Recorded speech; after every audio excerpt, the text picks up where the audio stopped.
Alors, merci à tous les deux d'être avec nous aujourd'hui.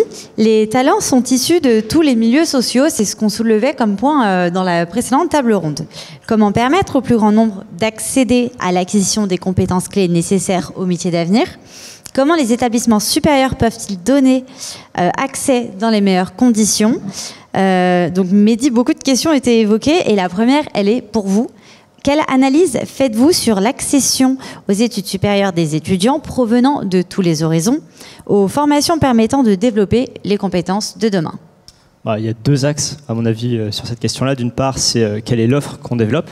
Et donc, on a vu des éléments de réponse avec Perle et avec probablement vous aussi, qui après aurait pas mal d'éléments sur ça.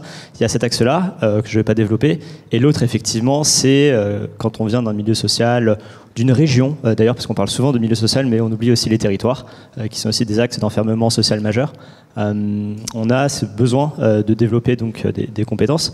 Alors, je vais éviter, je vais peut-être être très bullshit, mais d'une certaine manière, quand on lit souvent des rapports, mais je pense que le meilleur moyen de pouvoir répondre à cette question, c'est aussi d'avoir vécu, probablement.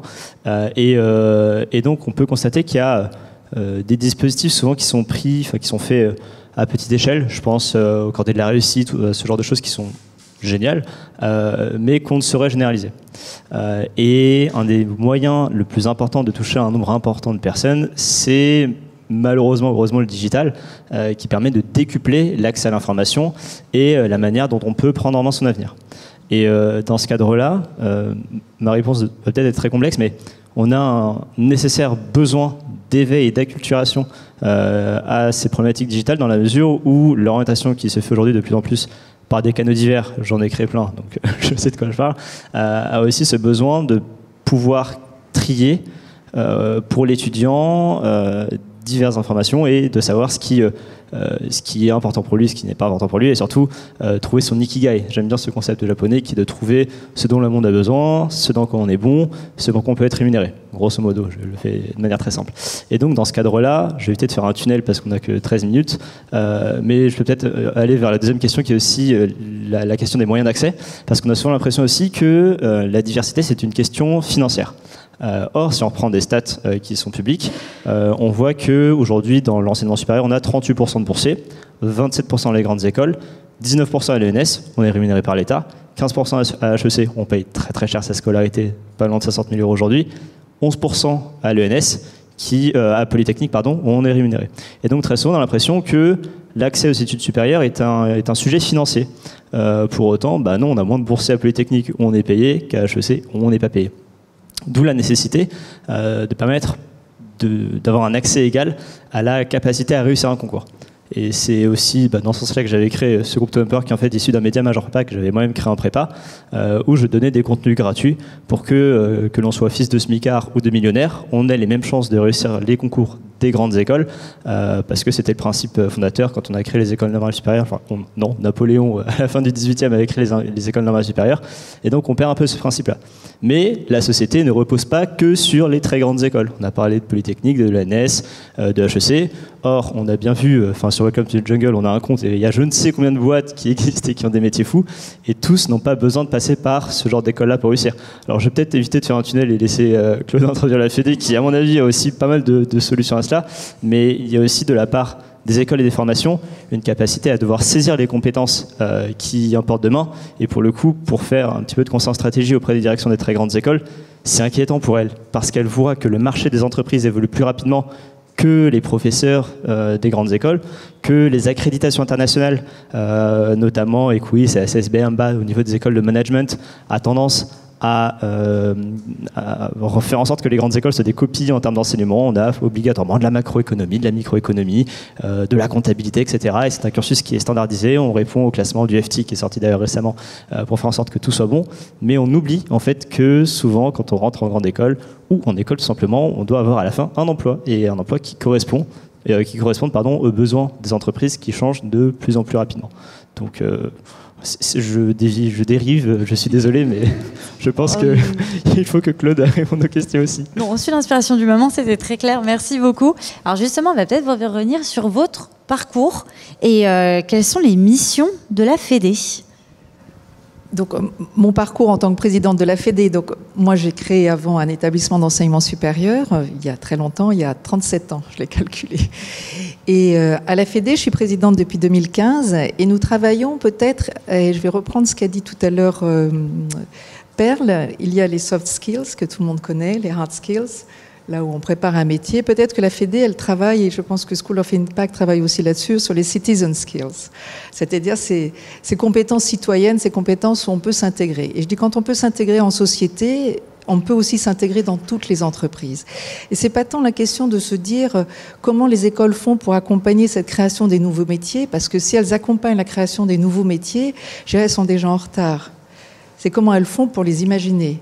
Et personne ne peut imaginer les métiers de demain. Si on les imagine, c'est qu'ils n'en sont plus de demain, ils sont déjà aujourd'hui. Donc faire ce pari sur l'avenir, c'est peut-être plutôt se poser la question, comment éduquer? Et peut-être développer ce qu'on appelle l'éducation de qualité. Une éducation qui va travailler ces trois compétences, les soft, les hard et les citizen. Et alors, comment les établissements supérieurs répondent aux besoins des entreprises sur les nouveaux métiers de demain qui sont en fait les métiers d'aujourd'hui? Alors, les écoles, elles sont face, si vous voulez, il y a une sorte de grosses problématiques à résoudre. D'une part, répondre aux métiers de demain, c'est les avoir imaginés. Donc, comme je vous l'ai dit, c'est qu'ils sont déjà périmés, ils ne sont plus de demain si on sait lesquels ils sont. Et c'est peut-être travailler sur les tendances. Donc, remettre un peu à l'ordre du jour toutes ces questions de sociologie qu'on a tendance à oublier, mais les tendances et les goûts. Mais le plus difficile, c'est arriver à convaincre les jeunes. Les jeunes ne viennent pas pour des nouveaux métiers, ils ne viennent pas pour chercher des métiers du futur. Parce que déjà, ils se mettent en instabilité, en insécurité. Donc quand ils entrent là-dedans, ils sont tellement instables et insécures qu'ils vont plutôt essayer d'aller dans des secteurs qui leur plaisent. Donc plutôt que de travailler sur les métiers de demain, il faut, je pense, enfin, nous c'est ce que nous faisons, nous travaillons sur les secteurs de demain. Le secteur, il y a deux secteurs qui sont pour moi déterminants. Un, School of Impact est dedans, enfin y est indirectement, c'est le secteur des océans. Ça n'a pas du tout été abordé tout à l'heure, mais le secteur des océans sera le secteur pourvoyeur des très grands emplois de demain, lesquels on ne le sait pas, que ce soit le maritime, le business, que ce soit la logistique, que ce soit les éoliennes, on ne le sait pas encore. Mais on sait que c'est ce secteur-là. Donc développer des compétences liées à un secteur me semble plus important que d'essayer de travailler sur des hard skills. Le deuxième secteur, c'est celui de la santé. La santé et l'accompagnement à la santé. La durée de vie, le choix des gens sur leur santé, tous ces métiers que je cite comme la naturopathie, qui sont des métiers qui ne sont absolument pas structurés, et je le dis avec beaucoup de respect pour les naturopathes, mais ce ne sont pas des métiers réglementés. Ils vont être réglementés un de ces jours. Donc voilà, c'est travailler sur cette réglementation de métiers qui existent et qui ne sont pas encore réglementés. Qu'est-ce qu'on va chercher? Et puis travailler sur des secteurs. Mais surtout, la priorité, c'est d'essayer de convaincre les jeunes. Comment est-ce qu'on peut faire pour convaincre les jeunes et comment est-ce qu'on fait pour adapter l'apprentissage sur ces secteurs? Alors, quelque chose qui est quand même très important et qu'on oublie, c'est que faire de la formation professionnelle et faire de l'alternance, c'était quand même un petit peu vulgaire il y a quelques années. C'était pas du tout un des métiers nobles. On ne pouvait même pas imaginer faire un master en alternance.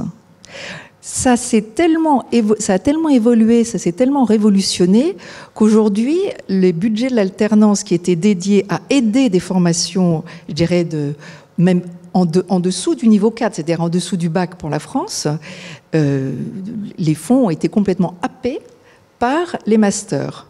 Donc il y a eu une sorte de virage qui s'est fait, mais ça ne se fait pas qu'en France. Pour ceux qui fréquentent tout ce qui est anglo-saxon, parce que la Fédé est européenne, les Vocational Studies, les VET, tout ce qui est Vocational Studies était absolument déconsidéré. Et lorsqu'on faisait une formation professionnelle, dans les pays anglo-saxons, on disait professional, on disait même pas vocational. Eh bien, depuis 1 an ou 2, c'est très très récent, le terme vocational est entré dans les programmes de façon officielle par la grande porte. Et je dirais l'aspect professionnel de ces vocational studies, eh bien, il est là. Donc, l'accompagnement, il est peut-être de rendre noble quelque chose, ou peut-être sacré, quelque chose qui ne l'était pas. Et les entreprises, quand elles travaillent avec les établissements, elles participent énormément à cette sacralisation de l'aspect métier. Merci Claude. Mehdi, j'ai une petite question. Tu Empower, en quoi ça peut justement compléter cette offre des études supérieures ? Alors nous, on ne complète pas, on aide les établissements qui créent ces formations à le faire. J'aimerais peut-être aussi, avant de répondre à la question, revenir sur ce que disait Claude, ce qui est hyper intéressant, c'est que je me souviens en 2012, quand tu disais qu'il était très difficile d'imaginer les métiers de demain, parce que si on les imagine, c'est que probablement ça ne sera pas comme ça. Capital avait sorti en 2012 ou 2013 un dossier qui s'appelait La France en 2020. Et il s'avère que je l'ai déterré en 2021 pour me dire, tiens, j'ai regardé la rubrique enseignement, formation, sciences. On disait que les pompiers auraient des combinaisons en métal. On disait que le business le plus florissant allait être celui des coques de smartphone ou ce genre de choses. Et quand on regarde la rubrique éducation et formation, on se rend compte qu'on imaginait que les étudiants allaient apprendre tout seuls avec des casques virtuels. Bon, finalement, ça nous rattrape peut-être en 2025. On imaginait des noms de métiers qui finalement n'ont pas du tout abouti. On pensait que les métiers de la création serait devenu totalement automatique. Non, ce n'est pas le cas. On pensait qu'il n'y aurait plus de comptables. En 2012, on se disait dans 8 ans, la compta n'existe plus. Bah, malheureusement, pour passer ma vie en ce moment dessus, comme on clôture notre exercice comptable, il y en a encore. Et heureusement qu'il y en a, parce que sinon on ferait plein d'erreurs s'il n'y avait que des machines pour faire ça. Et on se rend compte finalement que c'est super dur en fait, d'imaginer les métiers de demain et donc les formations qui correspondent aux compétences de demain, parce que tout simplement, on ne sait pas quelles sont ces compétences de demain. Et dans cet environnement-là, du coup, on voit effectivement, alors avec Empower, on accompagne les étudiants aussi à aller vers ce genre d'établissement. Et c'est vrai qu'on remarque une forme de retard qui est chronique, c'est ce que je disais tout à l'heure.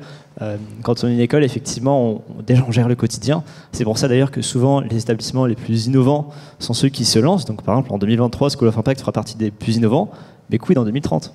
On ne saura pas. Et donc très souvent, on voit que des écoles peut-être pionnières dans les années 80, 90, je pense que je sais que tu en as créé une, bah, c'est dur en fait de réussir en 2025 de se dire ouais, j'ai cette vision de marché qui peut aussi être issue de l'expérience professionnelle et qui, dans le cadre de la création d'une structure d'enseignement avec les parties prenantes, fait que peu à peu, on peut avoir un défocus.